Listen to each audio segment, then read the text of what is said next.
squad commanders, together with the parade commander, to the saluting dais.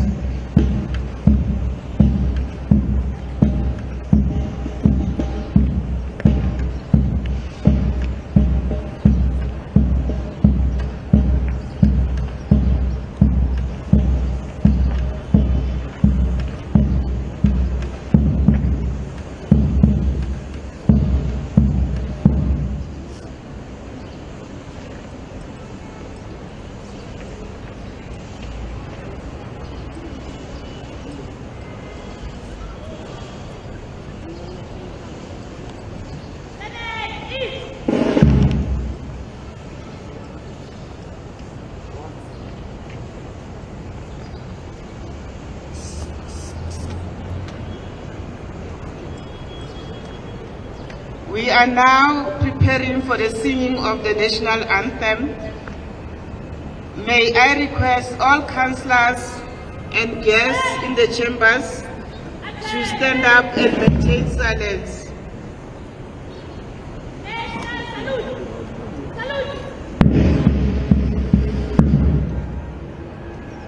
Okay.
The parade commander will proceed to instruct the parade march out.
The platoon of 60 comprised of the COJ drill squad, the subs, brass band, and the platoon is led by the Flag Party, comprising of the national flag, the City of Johannesburg Council flag, JMPD flag, and the EFS flag.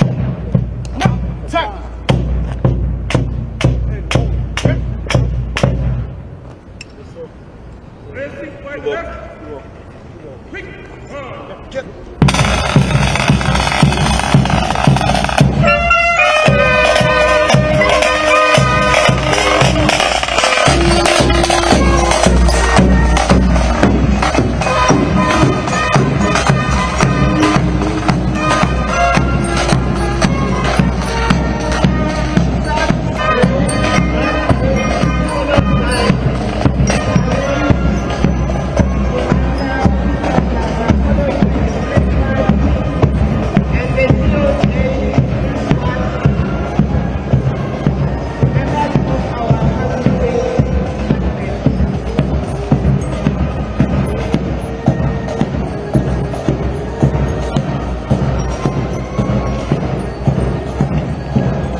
I'm humbly requesting members of the media to take their correct positions and not be an obstruction to the official guard of honor, through which the Executive Mayor, Councillor Kabelo Gwamanda, will be led to meet with the Speaker of Council, Councillor Kabelo.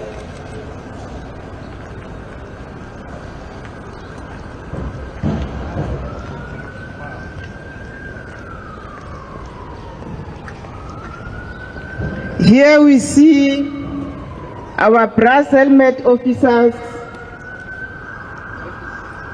leading the drill squad commanders,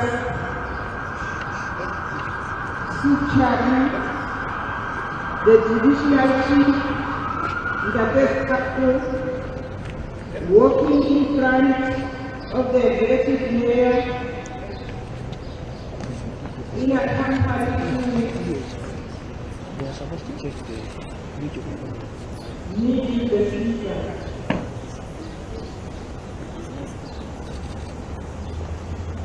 The speaker of the whole of this particular event is now greeting and welcoming the mayor. We also see in the background our protocol officer in company of Mrs. Gwamanda.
promotion of the led by the six-one commanders and initial chief at this time.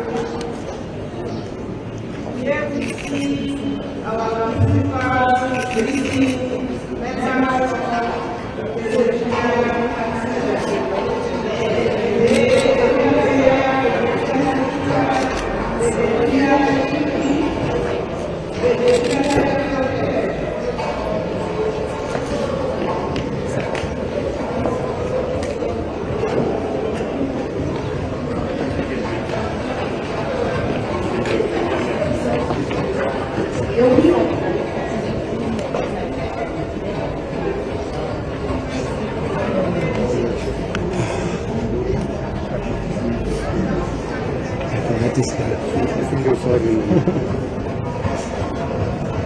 because I need to check this thing live.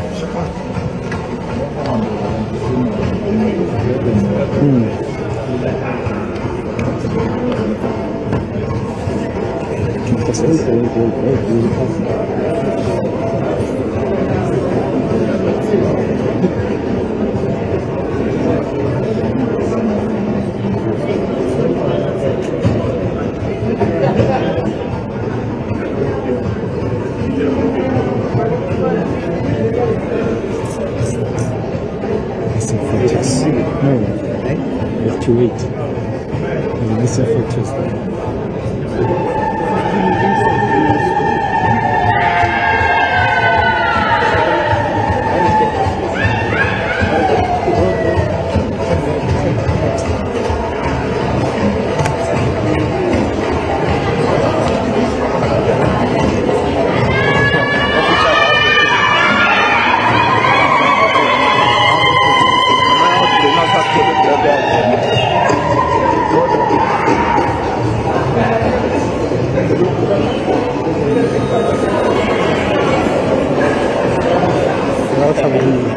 now I feel like this got good.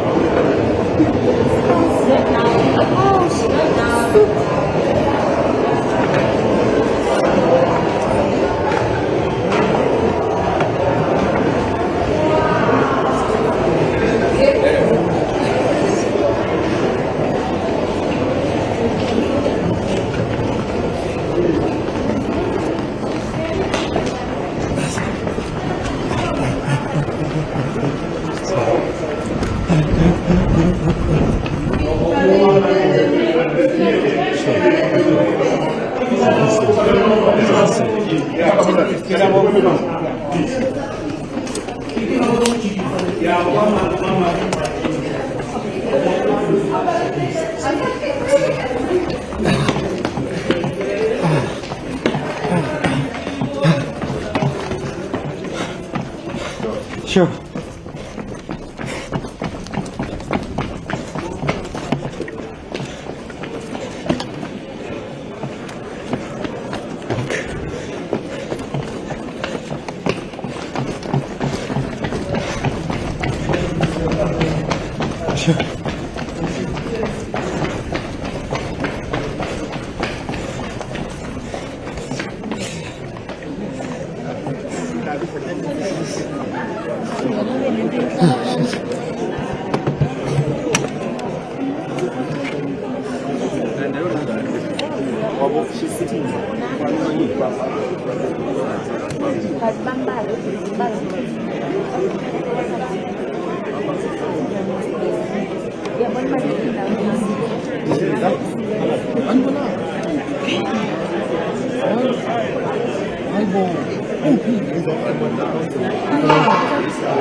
We have also the regional court presidents, Mr. Mudibedi Jaje. Thank you for joining us. Let me acknowledge the leaders of various political parties. We have the president of the Patriotic Alliance, Mr. Mackenzie. We've got the ANC Provincial Secretary, Mr. Niza. We've got the Action SA Provincial Chair, Mr. Beaumont.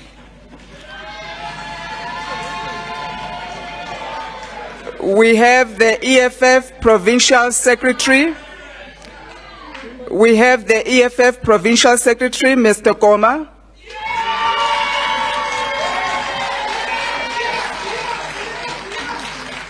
We have the Provincial Chair of Congress of the People, Mr. Mufokeng.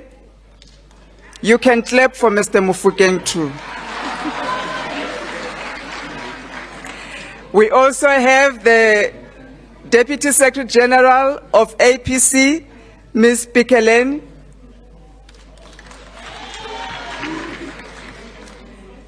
We have in our midst representatives from various embassies.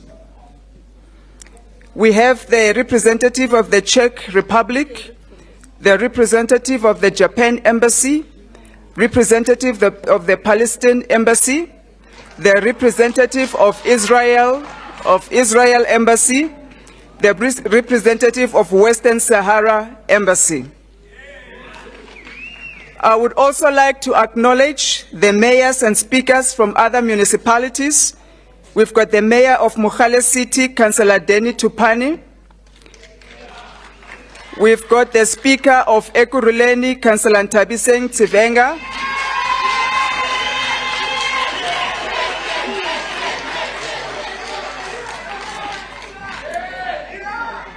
We have the speaker of Tshwane, Councillor Mngedi Nzwanana. We clap for him too. Thank you, Speaker. To my own executive mayor of the city of Johannesburg, Councillor Kabelo Gwamanda, members of the mayoral committee in the city of Johannesburg, the whip of council, Councillor Zungu, the chair of chairs, Councillor Lloyd Phillips, all Section 79 chairpersons. We also acknowledge and congratulate the new leader of the official opposition, Councillor Belinda Eche Zonjoku.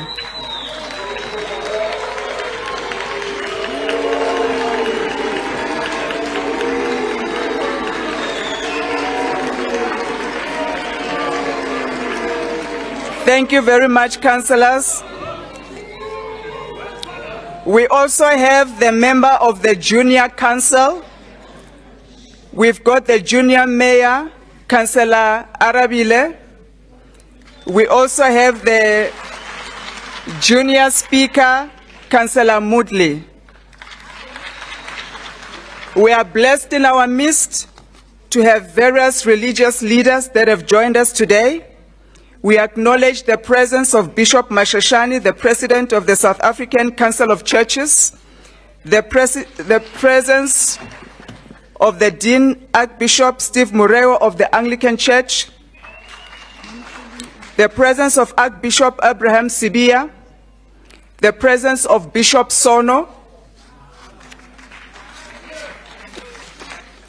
and all other ministers, all other pastors, all other religious leaders, and leaders of faith-based organizations that have joined us today. We also have business partners that have joined us. We've got representatives from Coca-Cola. We have representatives from Vodacom. We have representatives from Pan-African Chambers, representatives from the Old Mutual, representatives from Global Roundtable, Kuseni Dlamini Foundation, and Vivian Mukume Foundation. We also acknowledge the civic organizations that have joined us, the SA Indian Legion and the SA Soweto Legion. and the People with Disability Organization, led by Mr. Nkwashu. We have also the Olympic medalist, Mr. Godfrey Kotso Mukwena. We've got the former Bafana Bafana star, Mr. Mark Williams.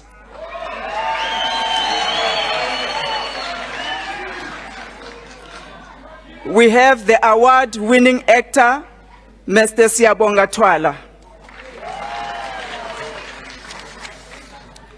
We have special guests in our midst today that we'd like to honor in this month of June. We remember and commemorate the 16th of June, and we do that in celebration of the whole month with various activities across the city. But today I'm honored to have in our midst Mr. Seth Mazibuko, the youth activist. Mr. Seth Mazibuko is the young man that was photographed carrying Hector Peterson on the 16th of June, 1976. We also have Ms. Antoinette Sitole, the sister of Hector Peterson, whom I believe she may be joining us late or may not be coming due to illness. So I thank you for your presence and for assisting us to celebrate the month of June. And finally, would like to acknowledge our officials in the city, led by our city manager, Mr. Floyd Brink, Mr. Andile Gobinga, our acting secretary to council, all our city officials, and all the distinguished guests that I may not have acknowledged today. You are truly welcome, and we thank you for your presence. To all our beloved residents that are here with us and those following us online or on television, we welcome you. Ladies and gentlemen, and the members of the media, we thank you for joining us today. I welcome you to the 21st State of the City address of the City of Johannesburg. We've been having this State of the City addresses since 2002, and I'm honored to preside over the 21st SOCA. Thank you very much.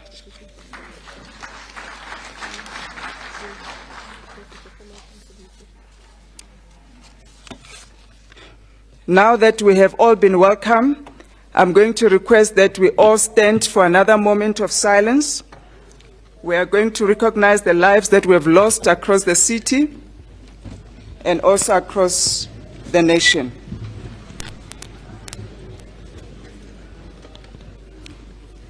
We have lost our Assistant Director, Mr. Livashan Naik, who played an important role in the legislature for more than 40 years.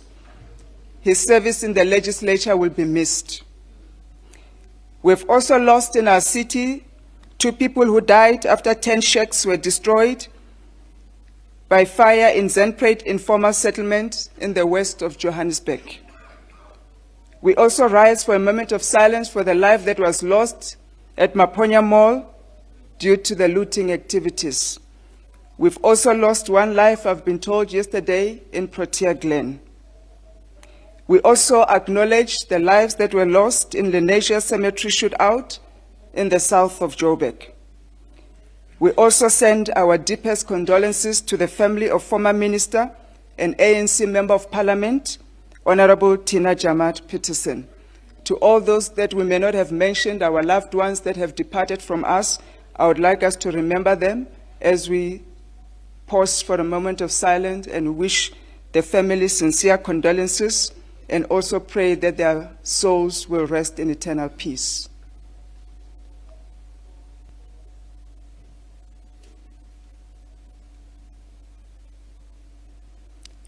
I thank you, ladies and gentlemen. Councillors, we may sit down.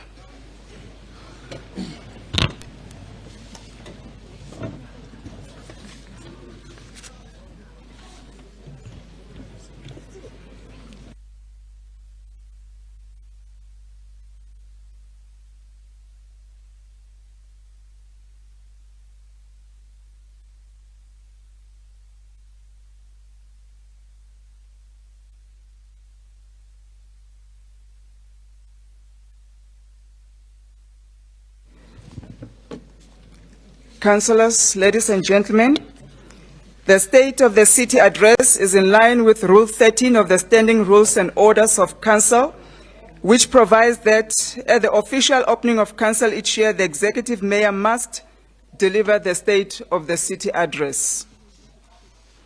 The State of the City Address is not just an ordinary event, it's a momentous occasion where the city leaders come together to paint a vivid picture of the future of Joburg.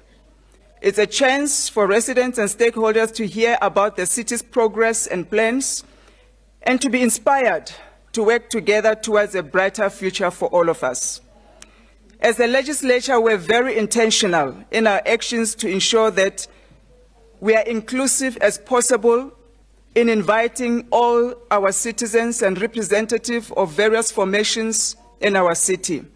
You have noted with the guest list that we have gone as broad and as far and as wide as we possibly can to ensure that the democratic participation of all citizens of the city is upheld.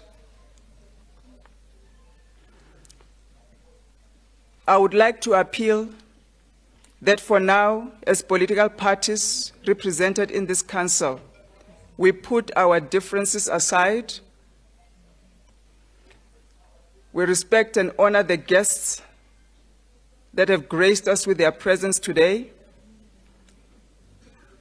And instead, we celebrate what brings us together, which is the city of Johannesburg, and allow the Executive Mayor of the city of Johannesburg to make his presentation in the most dignified and honorable manner. It is my pleasant duty and great honor right now to welcome the Executive Mayor of Joburg, Councillor Gwamanda, to deliver his maiden State of the City address.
Speaker of Council, Councillor Colleen Makubele, members of the Mayoral Committee,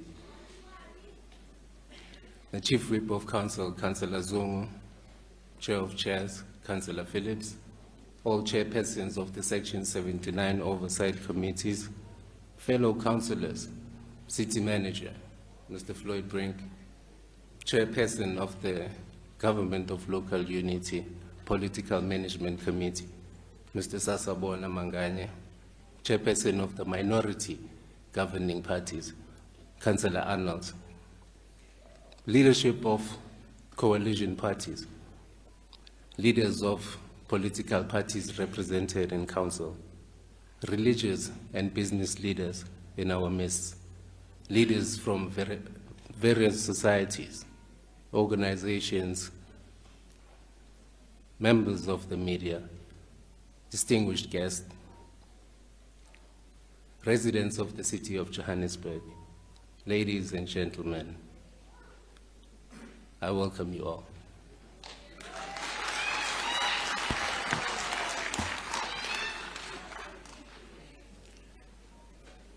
As a township boy who grew up during the hardship and confusion of a transitional period in our democracy, grappling and trying to reconcile with an identity, with an idea of a country that is alive with possibilities.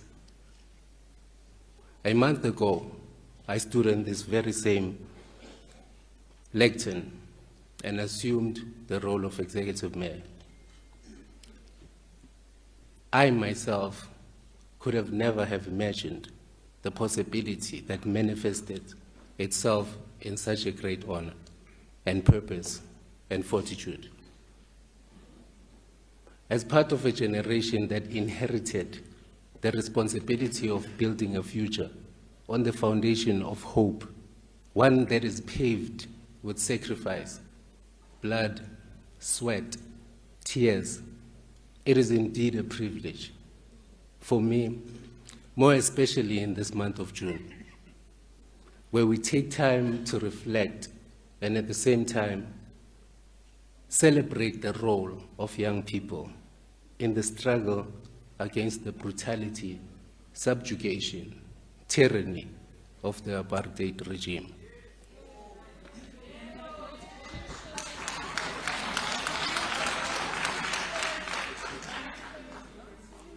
As we enjoy fruits of this tree of liberty, let us not forget the systematic and deliberate irrigation thereto. Ladies and gentlemen, as a proud symbol of this current generation, standing tall on the shoulders of giants, I am proud to play an active and meaningful role in shaping the future. Madam Speaker, as the first of my kind, the youngest executive mayor of this great city,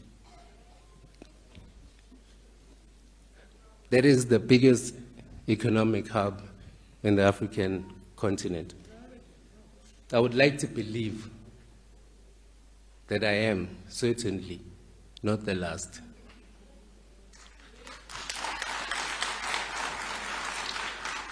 Young people far and wide across our city must take note that the circumstances to which you were born are no determinant of your future. I take this moment to express gratitude and honor to the courageous youth of 1976, and in the same breath acknowledge the resilience of the youth of today and the modern struggles that they are faced with. But equally, impress upon them on this day, June 6th, 2023, in this Youth Month, that the black child should now know with certainty that it is indeed possible.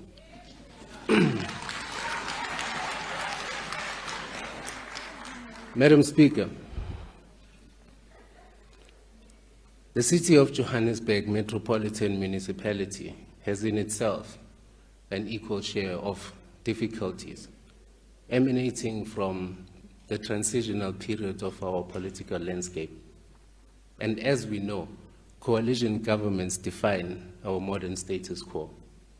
However, let us observe the implications thereto as we address the state of the city. Post-2026, our city has been governed by various coalitions which introduced a new era in the politics and governance of Johannesburg. This new political reality has introduced a myriad of challenges, both for governance and politics. More importantly, it has introduced unprecedented levels of instability, especially under the various DA-led multi-party coalitions.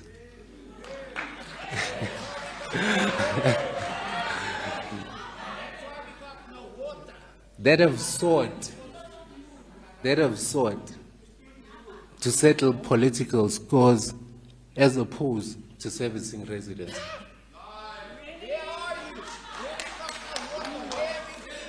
As we navigate the terrain to create the most efficient and reliable political systems, in the interest of our people as the government of local unity, we are a government determined to serve the residents of the city of Johannesburg and to meet their most basic needs and expectations of local government.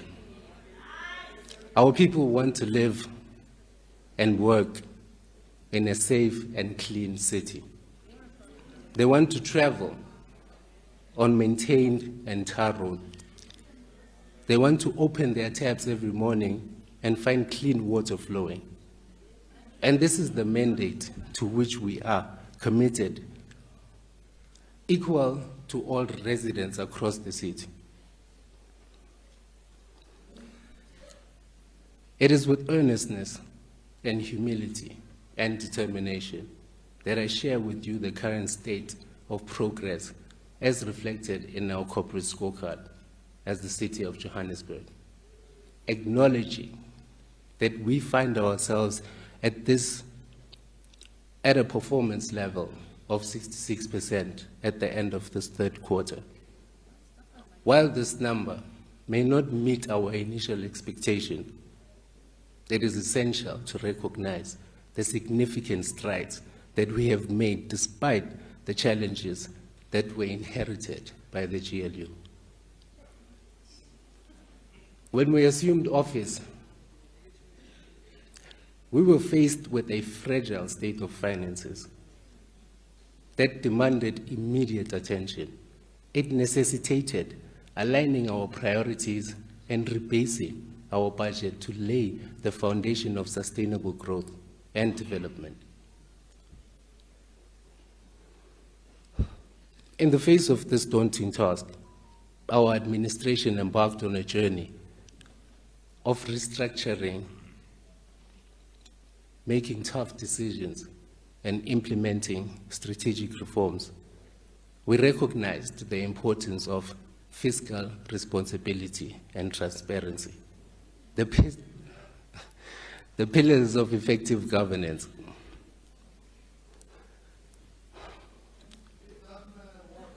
By diligently reviewing our budget, re-evaluating our expenditure, and generating more revenue, we have taken steps to ensure that every rand is utilized efficiently and effectively. We have engaged in extensive consultations with stakeholders, listened to the needs of our communities, and allocated resources accordingly.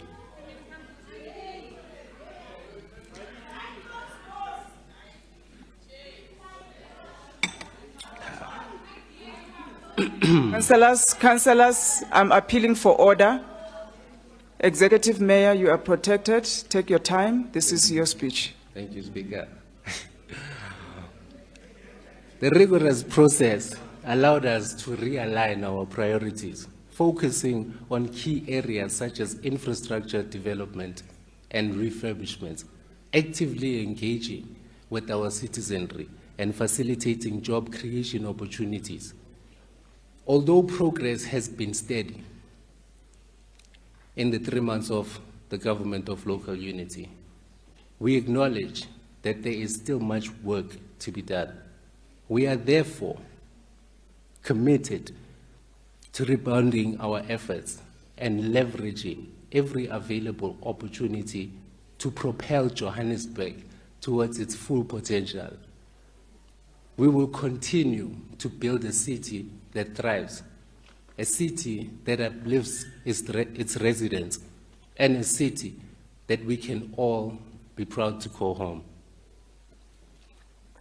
However, Madam Speaker, in order to attain this envisaged city, we must first be cognizant of our reality, lest we be accused of daydreaming and doing nothing. We acknowledge our current reality, that Johannesburg continues to battle a number of developmental challenges, amongst others. Spatial inequality persists with disparities in access to service and opportunities visible across different areas. Unemployment rates remain high, threatening the livelihoods of many of our residents. a lack of affordable housing has led the proliferation of informal settlements and further exacerbating the living conditions of the poor. Not you, the poor.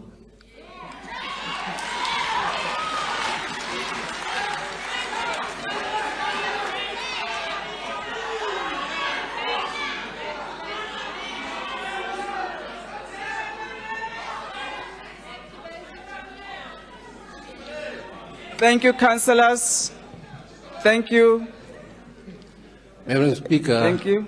crime, especially violent crime, as well as gender-based violence and femicide, endangers community safety and undermines social cohesion. Transportation inefficiencies limits mobility and economic productivity. There are still gaps in service delivery, affecting access to water, sanitation, energy, and waste management.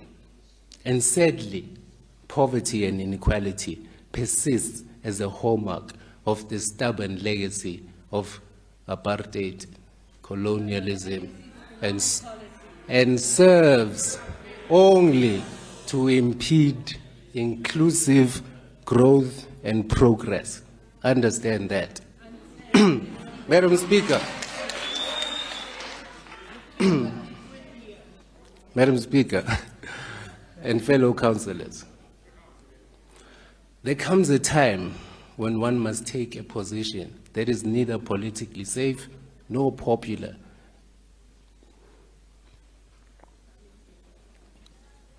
But one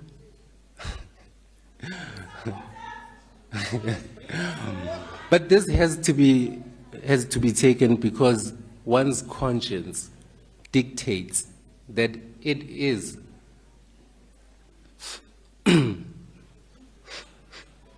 my apologies. You're correct.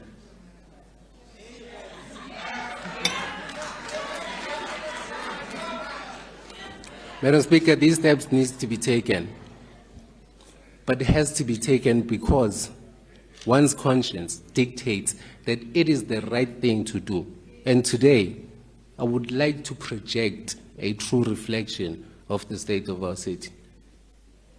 Over the past 3 weeks, I delved into the working mechanisms, trying to understand the true state of the city of Johannesburg.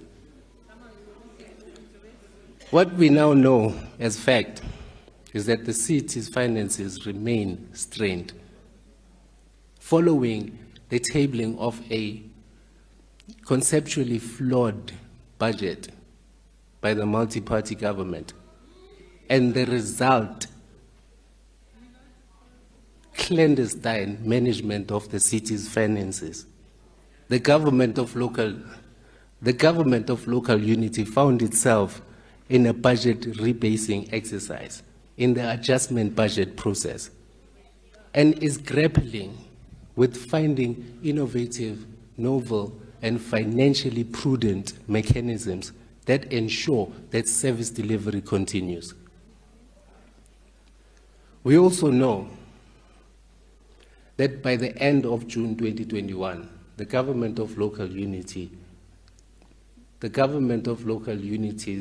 audited financial statements reflected a city with a healthy cash balance of 6.6 billion. However, upon our return in January 2023, when we took over from the multi-party coalition, we find a near bankrupt government. sitting with over 6 billion in unpaid supplier invoices.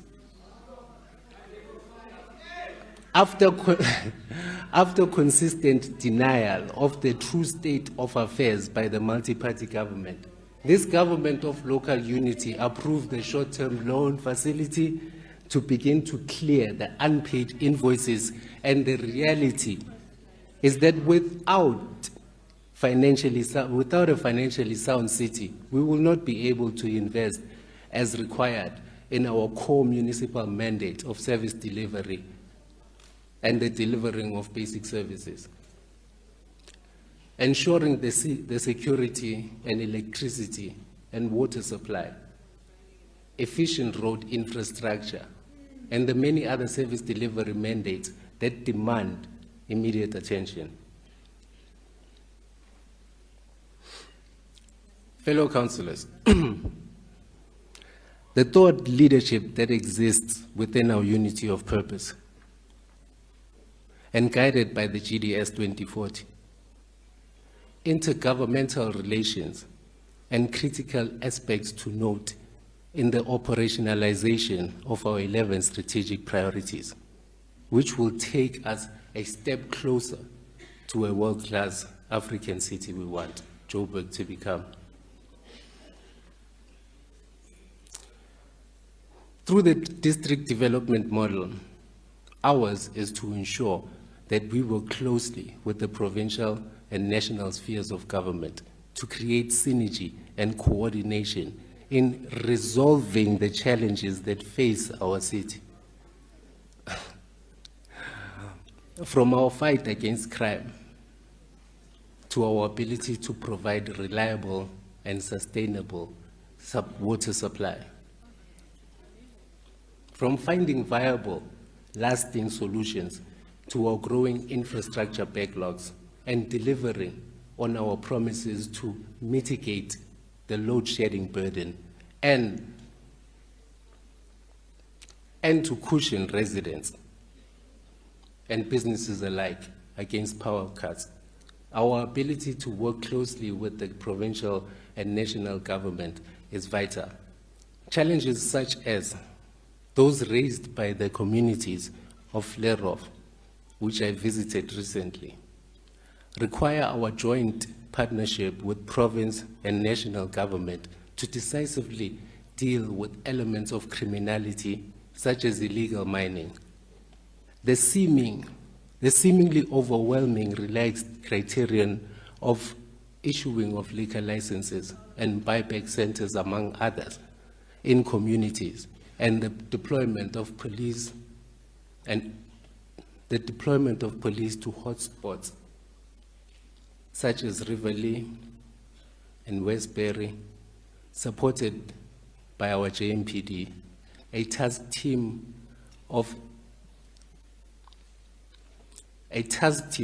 on illegal mining and the rehabilitation of mine dumps in particular will soon be announced, bringing to the table business communities, law enforcement agencies, and the municipality itself.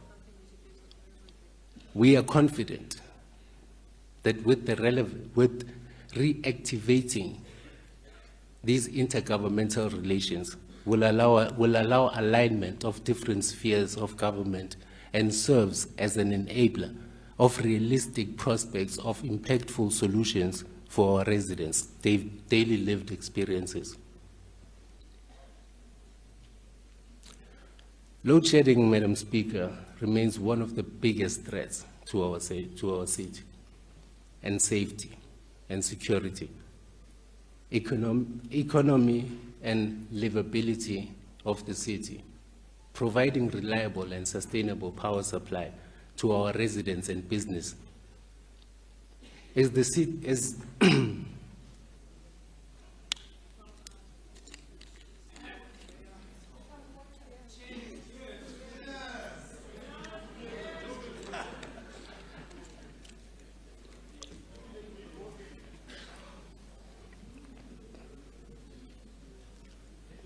Madam Speaker, power supply of electricity to residents and businesses in the city is one of the foremost priorities of the government of local unity.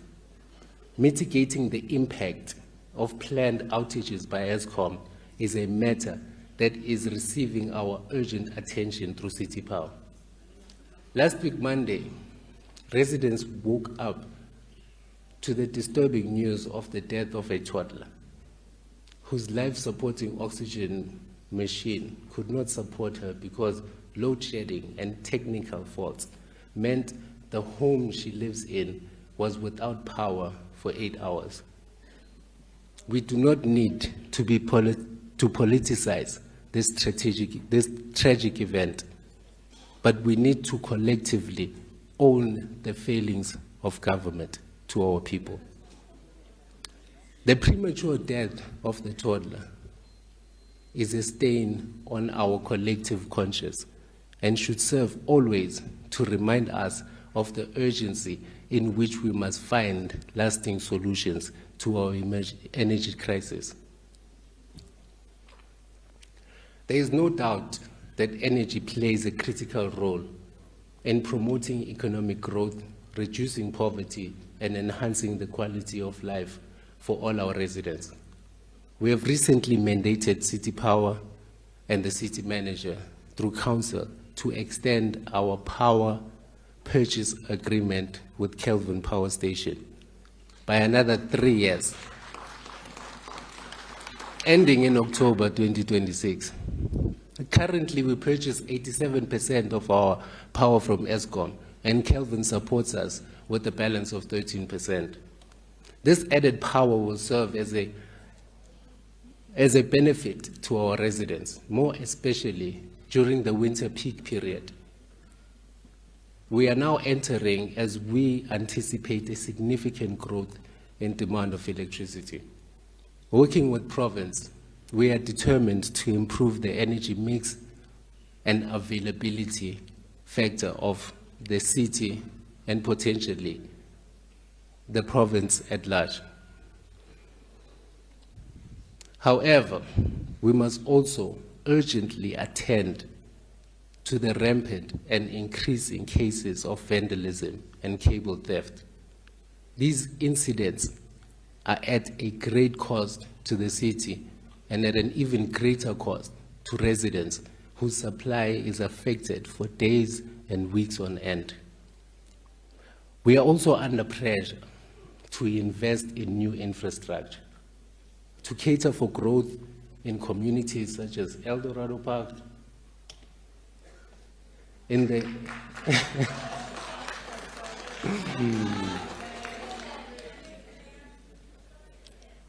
the people of Eldorado Park are in the dark due to the daily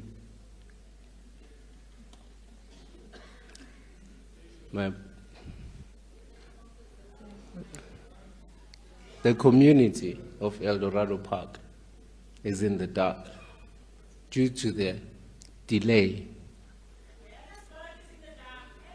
in completion of substations and upgrades. However, committed to ensure that City Power expedite this work and meets the set timelines to complete the work being done. We are engaging independent power producers. Executive Mayor, kindly give me 1 second. Councillor Myers, what purpose do you rise for?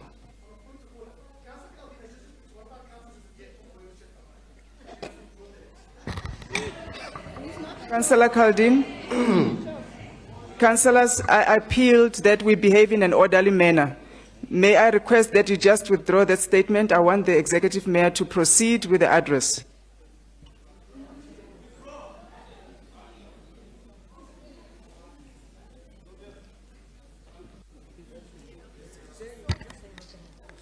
That's why the councillors are resigning. I withdraw speaker, I withdraw devil worshipper. I appreciate it. Councillors, remember, if you throw stones, stones are going to be thrown back at you, and I will not protect you. I'm asking you also to behave on my left. Executive Mayor, please proceed. Thank you, Madam Speaker. Madam Speaker, we are engaging independent power producers to diversify our energy source and ensure reliable electricity supply. Additionally, we will roll out rooftop solar installations for disadvantaged households in our city's most disadvantaged areas. By promoting renewable energy adoption, we aim to enhance energy security, reduce electricity costs, and contribute to the greener and more environmentally sustainable Johannesburg. Madam Speaker, fellow councillors, taking bold action is imperative. We must implement strategic interventions that address these challenges head-on. In January 2023, the Government of Local Unity returned to office. In this coalition, we promised a renewed sense of purpose and a commitment to collaborative governance. We have promised to stand united in our resolve to confront the challenges that lie before us and shape a future worthy of our resilient city of Johannesburg. In the context of the GLU, our politics are reimagined, which means that we will explore new and innovative ways of dealing with the many challenges that our city faces. We committed that despite our differences, political backgrounds, and ideological persuasions, we would come together and govern, united by our common priorities and sense of duty to serve the people and make the city of Johannesburg work.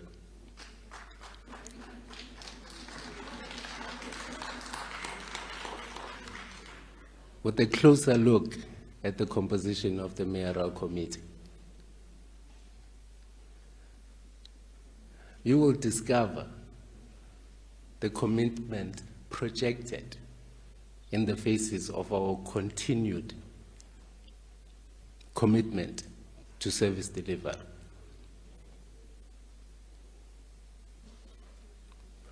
Our commitment to reimagine our politics, our commitment to reimagine our city, our commitment to reimagine solutions to our common challenges. In our relentless pursuit of building a legacy for the city of Johannesburg, we recognize that taking the complex challenges that we face requires strategic planning and proactive measures and a steadfast commitment to collaboration and citizen engagement. The Government of Local Unity is at the forefront of implementation of strategies and plans to address these challenges and work towards a shared vision of a prosperous and inclusive city. Our integrated development plan, deemed the People's Plan, as the theme of our 2023-2024 IDP process, represents the embodiment of our commitment to inclusive governance and resident-centered decision-making. The IDP serves as a blueprint for the city's development, and the People's Plan amplifies the voices of our residents, ensuring their active participation in shaping the future of Johannesburg.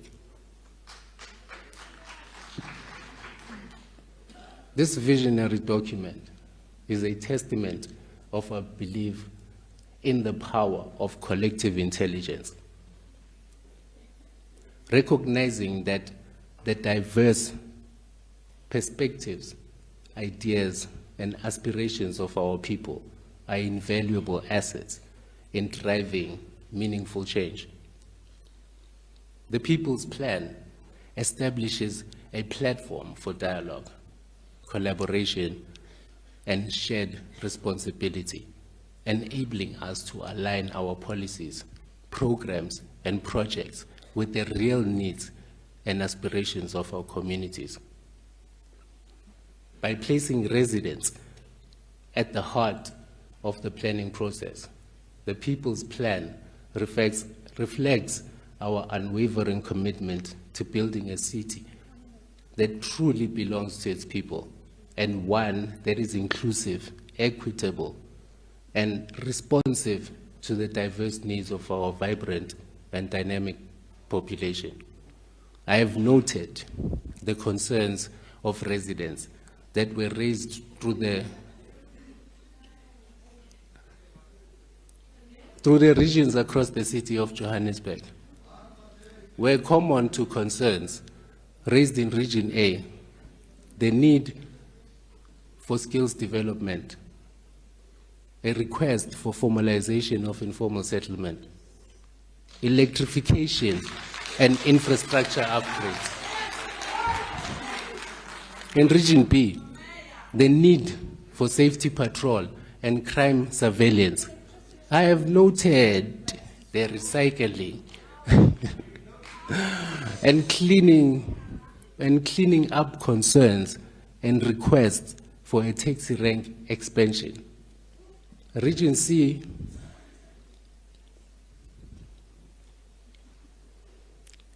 concerns that were raised on the need for maintenance and clean up, a youth skills center and a sewer upgrade.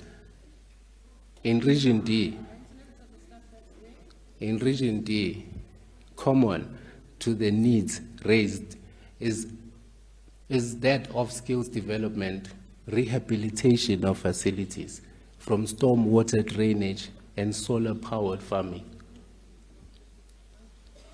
In Region E, I note the request around the refurbishment of the Tusong Youth Center, as well as the need to convert Sankopono Resource Center into a multi-purpose center.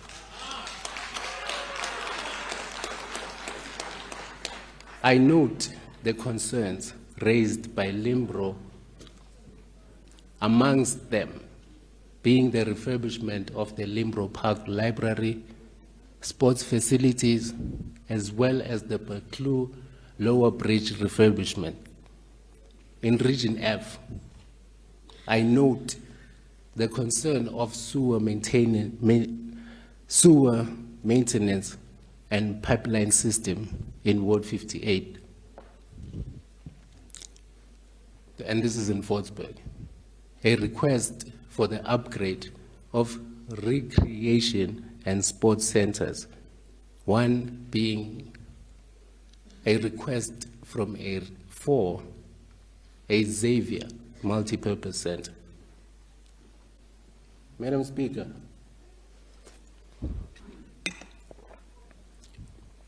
I further note the request for the Slovo social housing electrification. In Region G, I take note of the request for a skills development center, a fully operational library in Ennerdale, as well as a request for a swimming pool in Ward 5.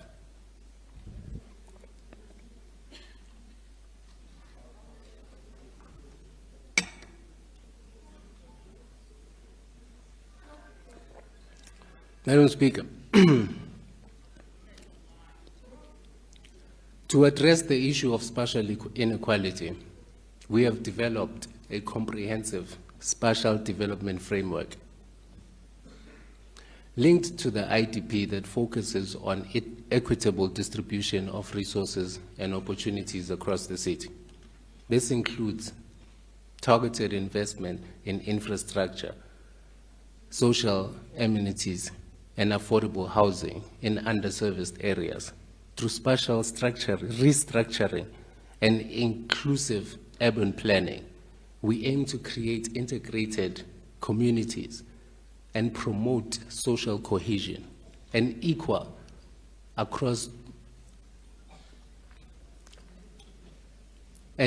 access to essential services across all our regions for all our residents. Fellow residents of Johannesburg, I want to assure you that the government of local unity is committed to taking a proactive approach in addressing the challenges facing our city and communities. Through strategic planning, collaboration, and citizen engagement, we are laying the foundation for a brighter future. Together with the collective efforts of residents, business, and civil society, we will create a legacy that reflects the hopes, dreams, aspirations of all the inhabitants of Johannesburg. The Johannesburg Growth and Development Strategy, GDS 2040, has been in the past and continues to be a cornerstone for the Government of Local Unity's strategic vision. It provides a lane through which we can view the Johannesburg of the future and defines the type of society we want to achieve in 2040. In order to make decisive inroads towards the realization of our 4 outcomes of GDS during this term, we as the Government of Local Unity have resolved on 11 strategic priorities. These are good governance, financial sustainability, an energy mix, sustainable service delivery, infrastructure development and refurbishment, job opportunity and creation, safer cities, an active and engaged citizenry, sustainable economic growth, green economy, and a smart city. With these priorities, we, together with my team of capable MMCs, aim to improve service delivery, promoting economic growth through the creation of a supportive environment, improving the livability of urban spaces, and building a resilient and sustainable administration for future residents of the city of Johannesburg. Madam Speaker, fellow councillors, perhaps more important than anything I have spoken about thus far is water. As the old adage goes, water is the driving force of all nature. Water is life's matter and matrix, mother and medium. There is no life without water.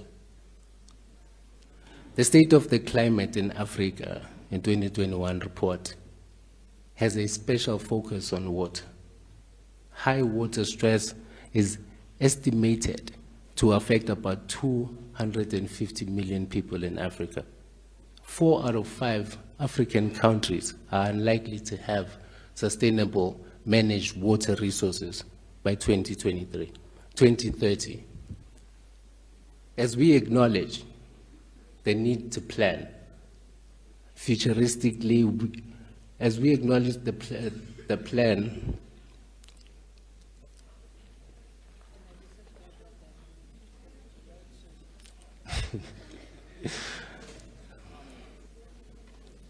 as we acknowledge once again the need to plan futuristically, Councillor, we cannot deny the current infrastructure challenges that contribute to water shortages within the city. These issues remain high on my agenda, and I will continue to work with the mayoral committee and the city's administration to find solutions, long-term solutions at that, to the infrastructure problems plunging the city. One of our service delivery imperatives is that Joburg Water continues to invest in building and upgrading the bulk water infrastructure. This is in the context of water.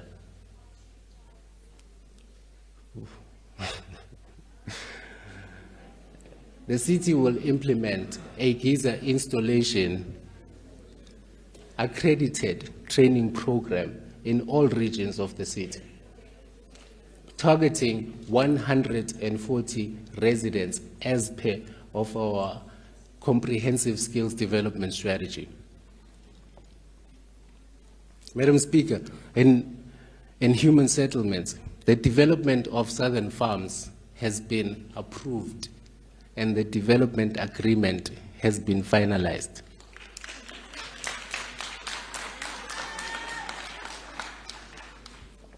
After a long process, the implementation of the Southern Farms project will finally commence in the 2023-2024 financial year. Through collaboration between the three spheres of government, Luforeng has been allocated additional funding by National Treasury to boost the construction of infrastructure in the ongoing housing development. In March 2023, Council approved 181 recognized informal settlements to be upgraded, including identification of suitable land to be de-densified, to de-densify congested and densely populated areas.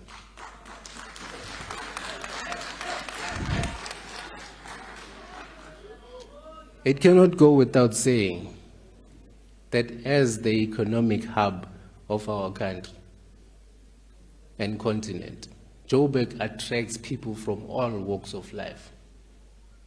Those seeking to improve the quality of their lives.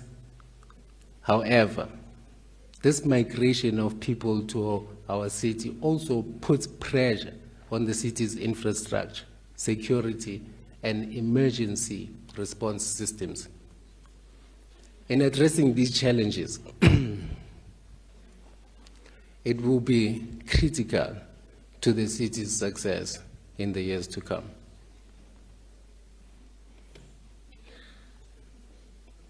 Madam Speaker, to tackle high levels of crime, Public Safety Department, in collaboration with other law enforcement agencies, is dedicated to reducing crime and promoting safety throughout the city. They will focus on citywide crime prevention by law enforcement, road traffic management, and emergency management services. A reimagined, resilient Johannesburg is one in which residents feel safe and protected at all times, regardless of their gender or sexual orientation, regardless of their age or dress code, regardless of their vulnerabilities or level of security. Our people must feel safe at all times in this world-class African city. Fighting and defeating crime is a top priority for the government of local unity. To bolster our efforts in fighting crime, we plan to procure approximately 2,000 crime wardens in the city of Johannesburg. 2,000. It's not much, but we are trying.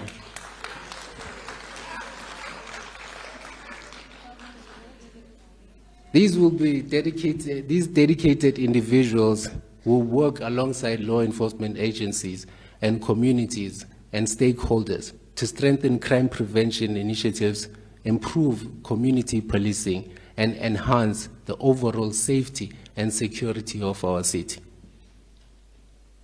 Driven by our conviction never to surrender the city to criminals, we are determined to collaborate with the provincial and national government to create safer neighborhoods where residents can live without fear.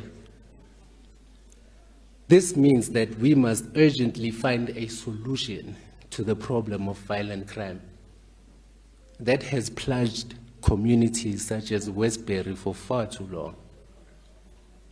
We must rescue our children from trappings of alcohol abuse, drugs, and gangsterism.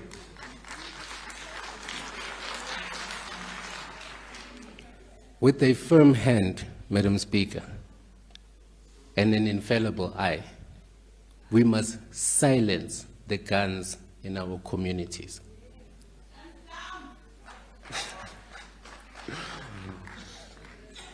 Through the multidisciplinary operation led by the Public Safety Department, we will restore the rule of law in the inner city and ensure the safety of all who live, work in the inner city.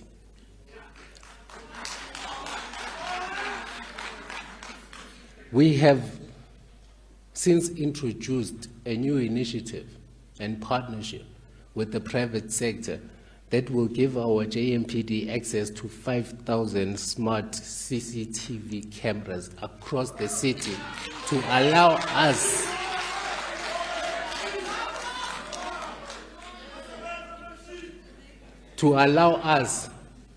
to monitor, track, and trace crime suspects and perpetrators across the city. Recent collaborations in this regard have allowed us to apprehend robbery suspects and hijacked vehicles, including pedestrian criminals across the city. In the coming weeks, we will also announce a program to deal decisively with the problem of hijacked buildings and the lawlessness associated with it.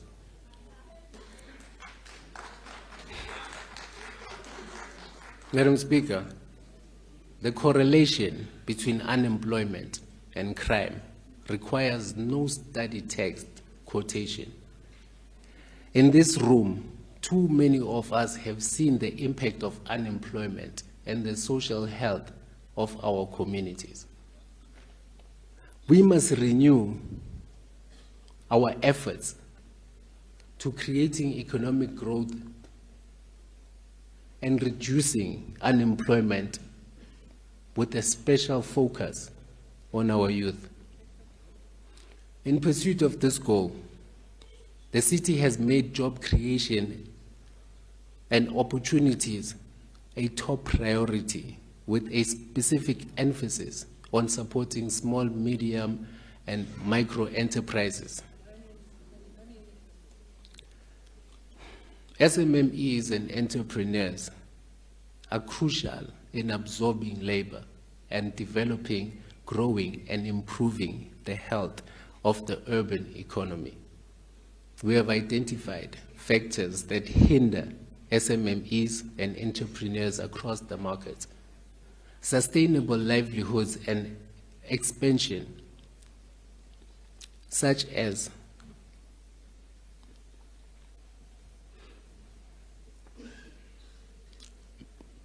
fellow councillor and councillors.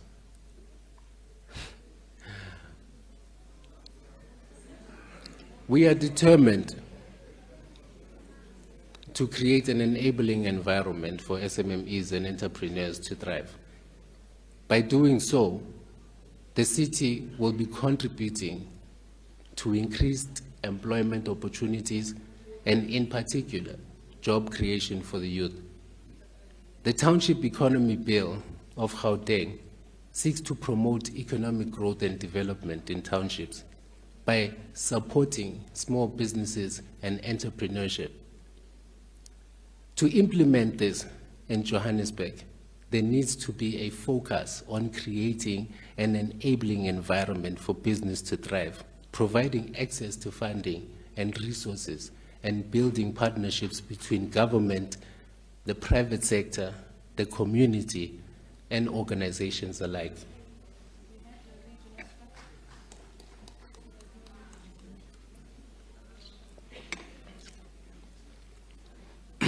In this Youth Month of June, Madam Speaker, we have to acknowledge that the city of Johannesburg has a large youthful population, and that we have a responsibility to realize our demographic dividend. Unfortunately, young people still face a number of socio-economic challenges. Youth unemployment in the city is at an alarming 53%. Young people are overrepresented as both victims and perpetrators of crimes. Too many young people are battling substance abuse and are characterized by a low entrepreneurial spirit, poor physical and mental health, a low skills level, and a skills mismatch. The city of Johannesburg will this year finally head the call for a restructured and capacitated youth directorate in order to consolidate and enhance youth development in the city of Johannesburg.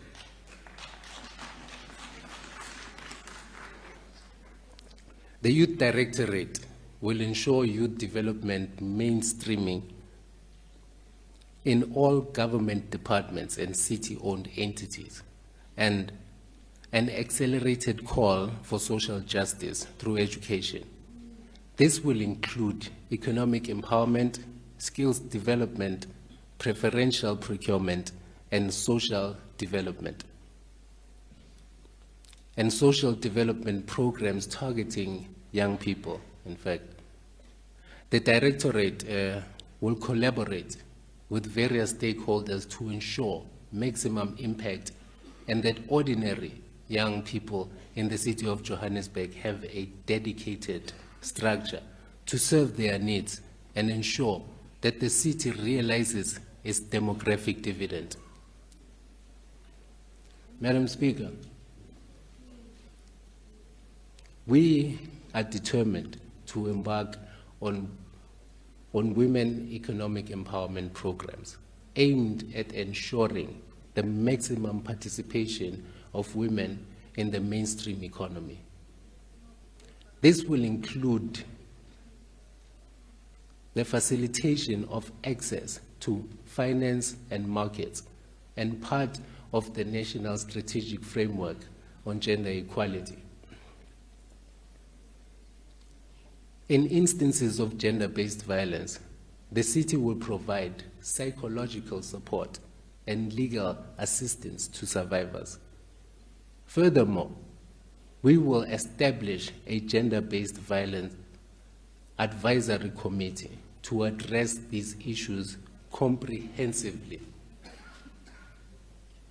Our aim is to ensure that victims of gender-based violence receive shelter, 3 meals a day, and the necessary support they require. We also aim to establish self-sustainable food gardens in various communities, specifically targeting child-headed families and vulnerable women heading indigent households. As the economic hub,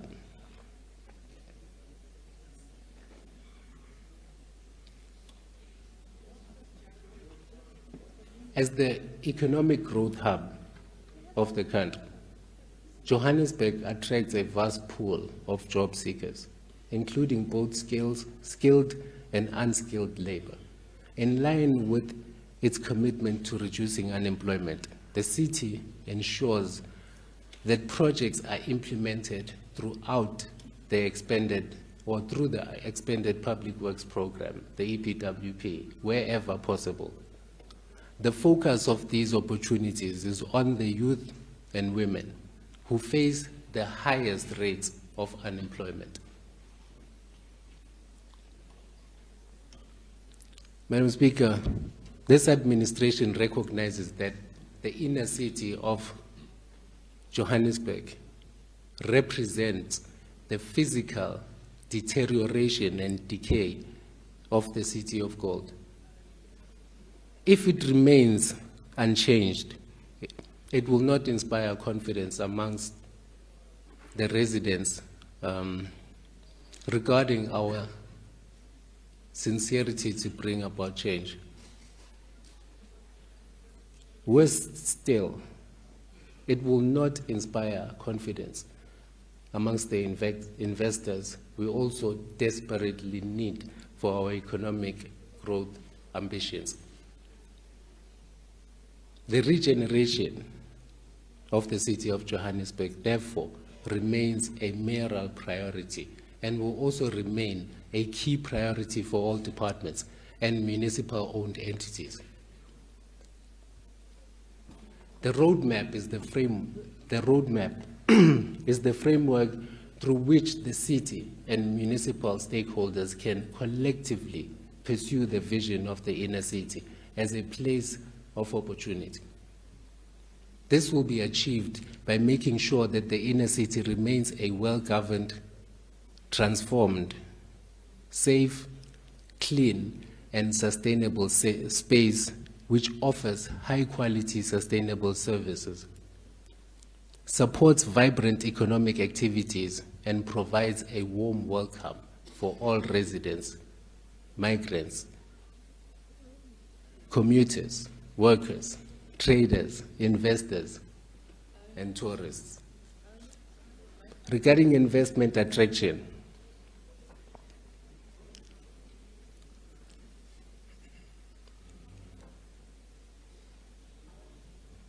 rentation and expansion, the informal trading policy has been approved, and we will prioritize its implementation, Madam Speaker, after the public participation process has been concluded. The special rating areas policy that will see us working with the private sector in providing top-up services will also take priority for this administration.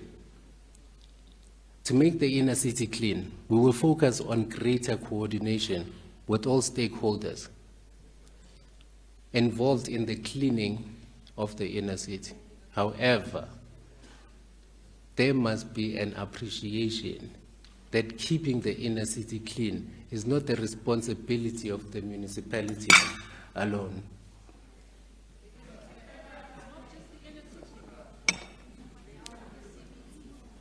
Noted. We all have a duty to keep our city clean. We must not litter. We must always be conscious, patriotic, active, and engaged citizens who love Johannesburg. Working with the provincial government, we will pay special attention to the proliferation of liquor outlets in the inner city in relation to our own bylaws and assess how this contributes to the inner city's deterioration. As much as we face significant challenges in the inner city, it is not all doom and gloom. Our investment strategy targeted at the inner city is beginning to yield significant results, Councillor. Braamfontein, which is now designated as a student precinct, is seeing a massive boom in the development of student accommodation. The noticeable development brought about by the ABSA towers and surroundings is also a good example of what we are talking about. All these are happening as a result of the city working with our partners in the private sector. We have focused our attention on the High Court precinct, Councillor, where we have decisively dealt with lawlessness within the precinct. We have appointed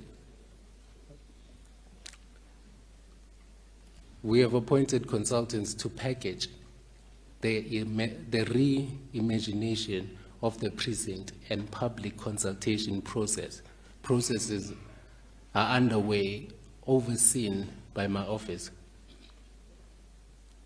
As our regeneration model is precinct-based, we will also give attention to other precincts like the Mpilo Dudu precinct, where the St. Mary's Anglican Cathedral is situated.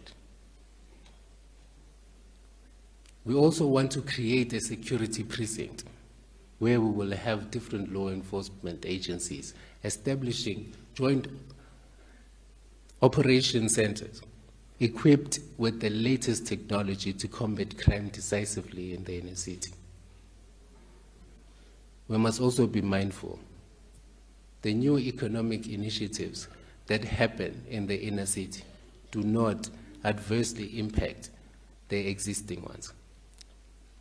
For example, we must ensure that new developments do not destroy the vibrant culture, atmosphere, and culturally orientated entertainment facilities that define certain sections of our inner city. We must do all that is humanly possible to preserve the culture and economy of Johannesburg. In conclusion, Madam Speaker, as we reflect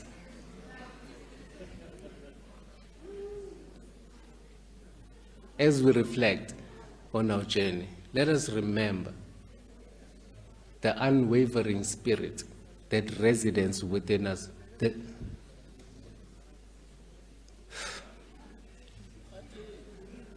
resides within us all.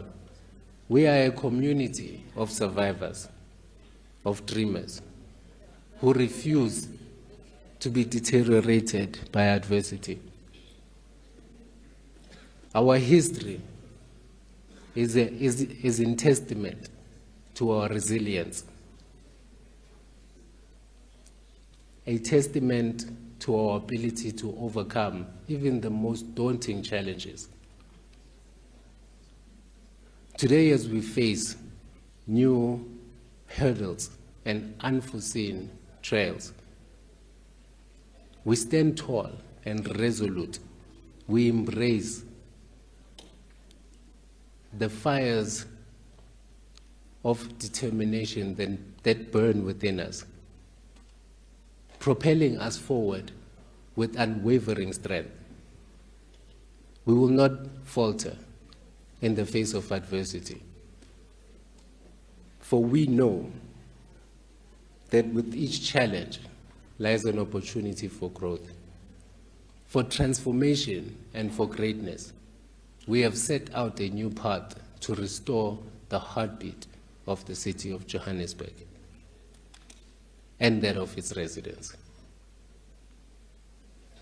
On this path, we will double our efforts to ensure that potholes are fixed, traffic lights work, grass is cut regularly, and indeed, street lights function.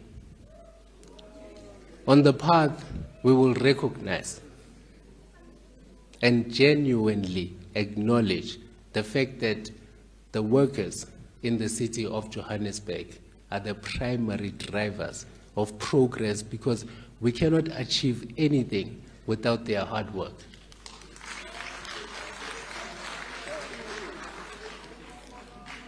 On this path, we shall not be judged by how many times our actions grab the headlines, or how often our utterances are deemed worthy of sound bites by the opposition, nor shall we be judged by the frequency with which we trend on Twitter, Facebook, or any other social media platform.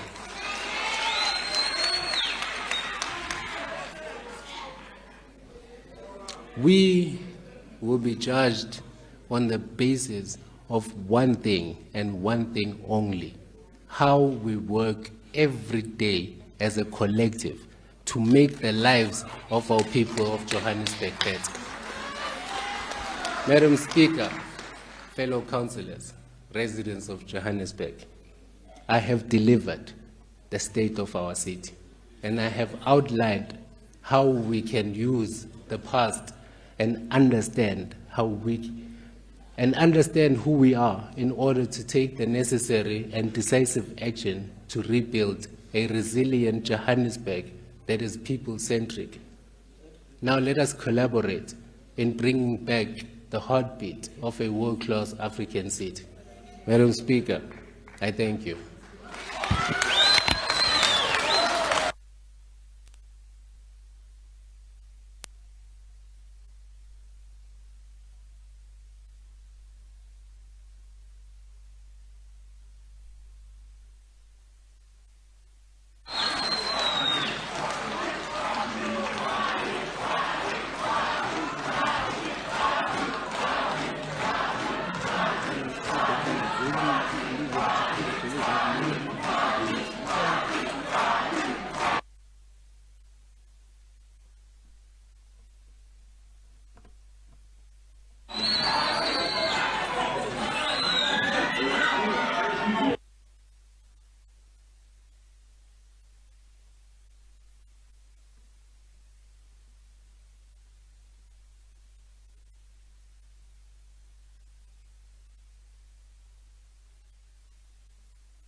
Thank you, councillors.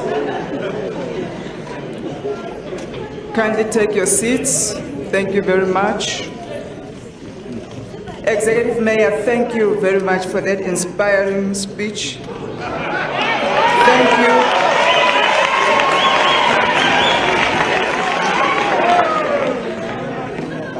Thank you for that delivery of the State of the City address. You have indeed reminded us collectively, Executive Mayor, that we cannot be satisfied with just calling ourselves the world-class African city, the economic hub of Africa, but we must dedicate ourselves to doing those great and historic things that only world-class African people do. Those small things that world-class African citizens do, like do not litter, be patriotic, active and engaged citizenry, assisting our city in service delivery and crime prevention, investing in our city to build a resilient Joburg that is people-centric. Thank you, Executive Mayor.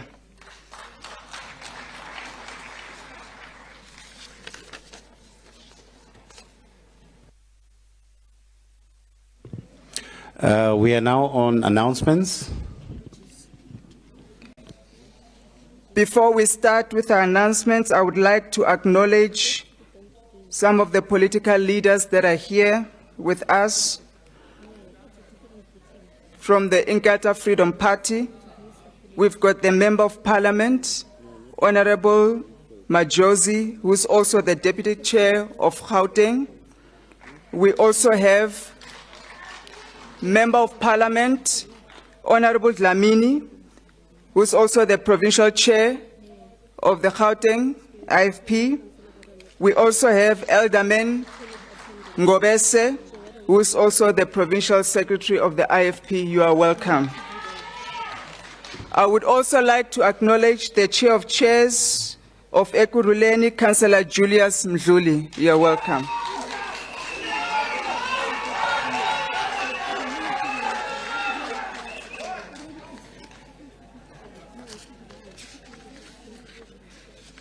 Councillors, there will be a post-soccer press briefing here in the chambers. After everybody has departed, we'll ask media to set up in the middle there. We're going to have our post-soccer media briefing right here. The soccer debate will happen tomorrow, 7th of June, Wednesday, 10 o'clock in these chambers. Our distinguished guests will be ushered to the Civic Theatre. That will be the guests of Executive Mayor, the guests of the Speaker, MMC's guests, and also the political leaders, and all those that I have acknowledged. You will remain in the chambers. As we depart, you will remain in the chambers, and ushers will come and fetch you, and they will take you to the shuttle that will transport you to our venue. The speech has been printed out. Councillors will receive their speech as they walk out of the chambers. Your speeches have been prepared. Our guests do not take the speech outside of these chambers. You will receive your speech at the reception hall and also where we'll be eating at the Civic Theatre. Guests, do not collect the speech as we walk out. You will get it where we'll be having lunch. I would like to ask that you forward, councillors, the leave of absence to the staff here at the table or to my office directly. We'll acknowledge it appropriately tomorrow. The leave of absence for today, kindly forward it to my office or bring it to the desk here in front. We'll acknowledge it tomorrow. The Secretary of Council will make further announcements now before I adjourn the meeting. He will give orders on how we are going to move out of the chambers. Secretary to Council. Thanks, Speaker. Well, just to give some proceedings on how we move and we launch on, we would rather want to all together stand for the Executive Mayor, the Speaker of Council, and the Chief Whip of Council as they are ushered on by our protocol team to their luncheon venue. Protocol, could you assist, and may we all stand? I have not adjourned. Thank you. I would like to thank all the councillors, all our guests and residents, and members of the media who have joined us. I thank you once again for gracing our occasion. May God bless you. May God bless our city. This sitting is adjourned. Thank you.